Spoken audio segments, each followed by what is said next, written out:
Hello guys, मेरा नाम फरहान खान। मेरा नाम है Usman Khan. Welcome to back Gujjar reaction channel. उम्मीद करते हैं आप ठीक होंगे, खैरियत से होंगे, खुश भी खुश रहा करें और दूसरों को भी खुश रखें। और वीडियो का टाइटल है कि अमेरिकन प्राइम मिनिस्टर और इंडियन प्राइम मिनिस्टर ने आपस में बात की और वो क्या बात की है। वीडियो को ज़्यादा लंबा नहीं करते, ठीक है। Let's play the video.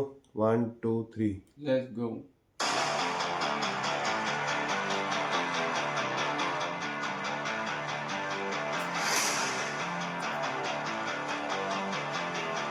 Middle east में जारी तनाव के बीच एक बड़ी कूटनीतिक हलचल सामने आई है, जहां भारत के विदेश मंत्री एस जयशंकर ने अमेरिका के विदेश मंत्री मार्को रूबियो के साथ अहम बातचीत की है।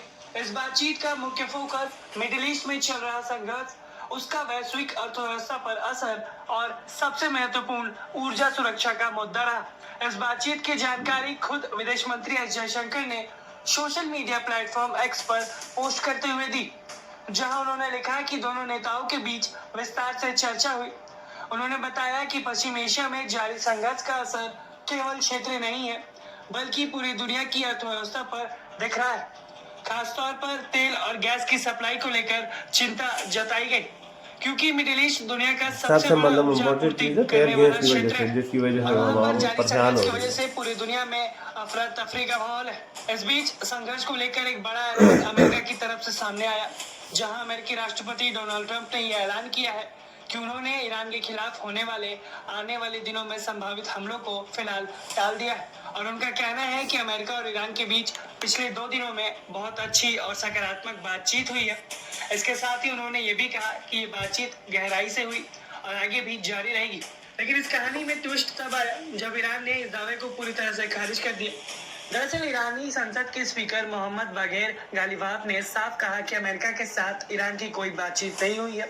उन्होंने अमेरिका पर आरोप लगाया कि वो झूठी खबरें फैलाकर वैश्विक बाजार, खासकर तेल बाजार को प्रभावित करना चाहते हैं। गालिबाफ ने यह भी कहा कि ईरान के लोग चाहते हैं कि जो भी हमले हुए हैं उनका कड़ा जवाब दिया जाए और सभी अधिकारी अपने सुप्रीम लीडर के साथ खड़े। ईरान के इस बयान ने साफ कर दिया है कि दोनों देशों के बीच तनाव अब भी चरम पर है। लेकिन ट्रंप का यह बयान उस समय आया है जब उनके द्वारा दिए गए 48 घंटों के अल्टीमेटम की मियाद जल्द ही पूरी होने वाली थी और ट्रंप ने अब अपने हमलों को टालने का ऐलान किया है। अब सवाल ये उठता है कि इस पूरे घटनाक्रम में भारत की क्या भूमिका है। मतलब वो बोल भारत रहे एक हैं कि बड़ा अभी तेल कोई आयातक देश है बात और ठंडी मिडिल हो ईस्ट में जाए। अस्थिरता का सीधा असर भारत की अर्थव्यवस्था पर पड़ता है। ऐसे में भारत का अमेरिका के साथ संवाद बनाए रखना बेहद अहम है। भारत लगातार ईरान के साथ भी संपर्क में है, जहां जंग शुरू होने के बाद से ईरान और भारत के विदेश मंत्रियों के बीच कई बार बातचीत हो चुकी है। और भारत ही वो देश है जो इस कठिन परिस्थिति के बीच भी स्ट्रेट ऑफ हॉर्मुज से अपने जहाज बाहर निकाल पा रहा है, जो भारत के रुख को साफ दिखाता है कि भारत शांति के पक्ष में है। ऊर्जा सुरक्षा के अलावा अंतर्राष्ट्रीय बाजारों में अस्थिरता, शेयर बाजार पर असर और महंगाई बढ़ने जैसे खतरे भी इस संकट से जुड़े हुए हैं। यही वजह है कि भारत लगातार स्थिति पर नजर बनाए हुए है और बड़े देशों के साथ संवाद लगातार कर रहा है। कुल मिलाकर मिडिल ईस्ट का यह संकट केवल क्षेत्रीय नहीं बल्कि वैश्विक चिंता बन चुका है। एक तरफ अमेरिका बातचीत की बात कर रहा है तो दूसरी तरफ ईरान उसे सिरे से नकार दे रहा है। ऐसे में आने वाले दिनों में हालात किस दिशा में जाएंगे ये देखना बेहद दिलचस्प होगा। फिलहाल ट्रंप के ऐलान को अमेरिका के बैकफुट पर जाने की तरह लिया जा रहा है और ईरान के हॉर्मुज वाली चाल की पूरी दुनिया सराहना कर रही है।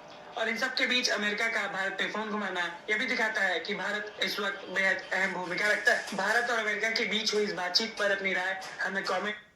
सो गाइस, आप देख सकते हैं भारत इतना ताकतवर हो चुका है कि अपने जहाज स्ट्रेट ऑफ हार्मोन से निकाल सकता है। मतलब वो एक ईरान उसके साथ मतलब भाईचारा, अच्छा भाईचारा कर रहा है। मतलब भारत अमन के साथ जा रहा है। और तो आपको हमारी वीडियो कैसी लगी कमेंट में हमें बताएं, ठीक है। अल्लाह हाफिज़।